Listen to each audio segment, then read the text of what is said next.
शेतकरी मित्रांनो, गेल्या काही दिवसापूर्वी मी एक व्हिडिओ अपलोड केला होता माझ्या कर्जतमधील बागेतील. तर आज बागेचं फोमिंग झालेलं आहे ऑलरेडी. एक सरासरी 20 दिवस होत आले आज फोमिंग होऊन. माझ्या कामाची क्वालिटी आणि माझे काम करण्याची पद्धत ही कशी आहे आणि मी किती क्वालिटीचं काम करतो ना, हे मी तुम्हाला खास दाखवणार आहे. कारण मी फक्त बोलत नाही तर मी करूनही दाखवतो. मी तुम्हाला मालाची क्वालिटी दाखवतो. या इकडे आता तुम्ही बघू शकता, बागेला सरासरी मी सांगितल्याप्रमाणे एक 60-70 हजाराच्या आसपास फोम सुद्धा बसलेला आहे. आता एक फळाची क्वालिटी तुम्हाला मी दाखवतो सरासरी.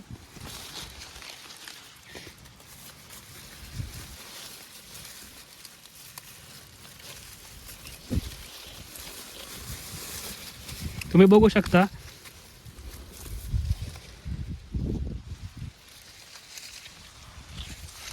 तर ही माझी बाग आहे. ही माझ्या शेतकऱ्यांनी स्वतः कष्ट करून आणि माझ्या मार्गदर्शनाखाली केलेली डेव्हलप केलेली बाग आहे. ही माझ्या फळाची क्वालिटी आहे.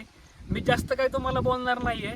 माझं काम बघा, माझ्या कामाची क्वालिटी बघा, माझ्या शेतातील शेती प्लॉट येऊन बघा. तुम्हाला माझ्या कामाची क्वालिटी समजून जाईल आणि तिथून पुढे तुम्ही काम करण्यासाठी जोडा. धन्यवाद.